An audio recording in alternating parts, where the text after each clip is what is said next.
سر آپ کو ہماری پوری فیملی کی طرف سے السلام علیکم۔ علیکم السلام، آپ کے سب فیملی پر اللہ تعالیٰ آپ سب کو سلامتی دے۔ حکم کریں جناب۔ میرے دو سوال ہیں اللہ یاری جی صاحب، سر، جی اور سر، بہت ہیں سر۔ سر جی سر۔ ہمارے علماء کرام میں بتاتے ہیں کہ حضرت عمر نے 11 سال جو خلافت کی ہے تو انہوں نے ایک ہی سوٹ میں خلافت کی ہے اور 14 پیمنت لگے ہوئے تھے ان کے، تو یہ اس میں کتنی حقیقت ہے؟ کائنڈلی یہ آپ ذرا واضح فرمائیں۔ تو عمر صاحب کا شروع میں تو وہ تو بہت فقیر آدمی تھے نا، وہ خلافت سے پہلے بہت ہی ان کی محتاج آدمی تھے، خلافت کے بعد بہت امیر بنے تھے۔ اب مجھے نہیں معلوم اس کے سوٹ کتنے تھے، کپڑے کتنے تھے، بہرحال ان کی مالی حالت بہت اچھی تھی، روزانہ گوشت کھاتے تھے۔ اس کے بعد وہ ان کے پاس پینے کے لیے بہت ساری چیزیں تھیں جو وہ لوگ پیتے تھے، بھیا نام نہیں لے سکتے، لوگ ناراض ہو جائیں گے۔ اور پھر اس کے علاوہ اللہ آپ کا بھلا کرے کہ یہ لوگ اس کے پاس پیسے بہت تھے۔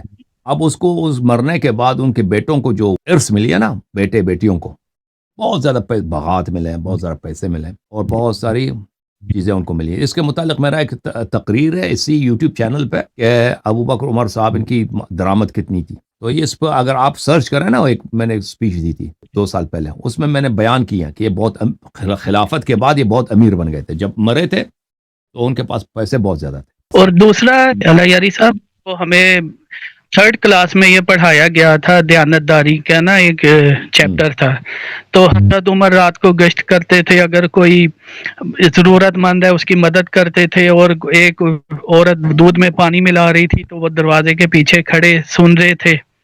تو اس طرح کے معاملات ہیں جو یہ حقیقت تو میرا ایک ہے، یہ صرف مناظرہ ہوا تھا نا ابھی عقد ام کلثوم سلام اللہ علیہ پر، ایک مولوی صاحب رائے تھے غلام مصطفیٰ نوری صاحب، آپ نے وہ مناظرہ دیکھا؟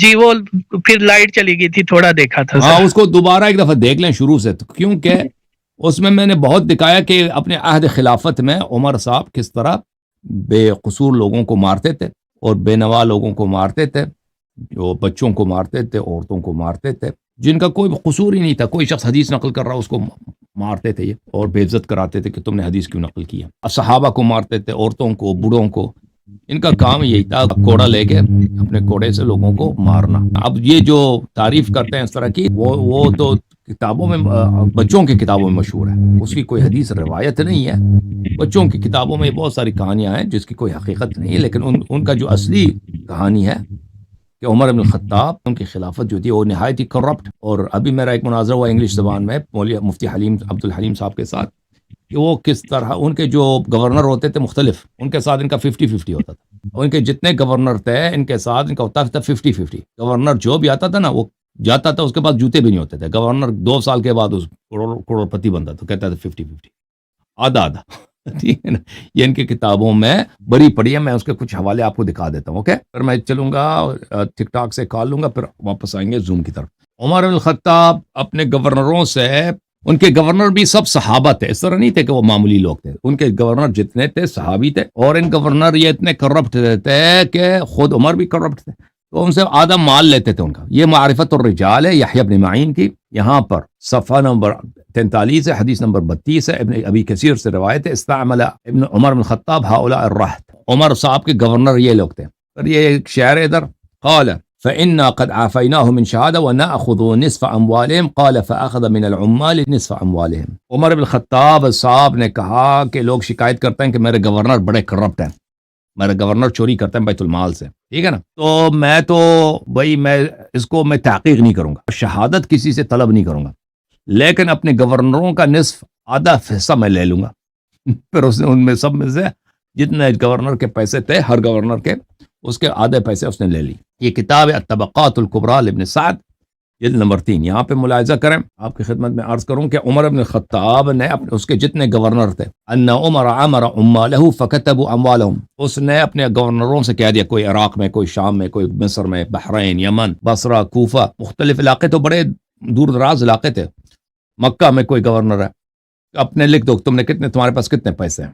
منہم سعد بن ابی وقاص، ان میں سے ایک سعد وقاص ہے، سعد بن مالک۔ فشاطرهم عمر اموالهم فاخذ نصفا واعطاهم نصفا، تو انہوں نے اپنے اموال لکھ دے، کسی نے کہا میرے پاس 1 کروڑ ہے، کسی نے کہا 50، جتنے لوگوں نے کہا نا تو کہا 50 50 50 50 آدھا ایسا لے لیا۔ تو یہ ہے کہ بدعت ہے کہ نہیں؟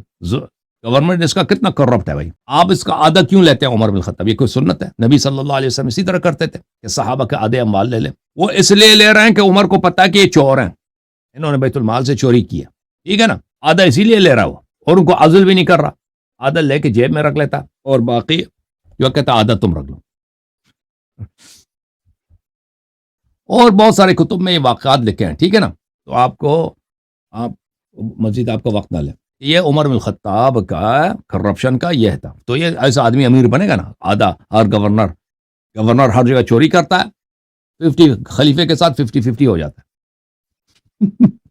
50-50. وہ آپ کا صدر ہے نا پاکستان, اس کو مجھ سے 10% بولتے تھے, لیکن عمر صاحب اس سے زیادہ لیتے تھے, 50-50.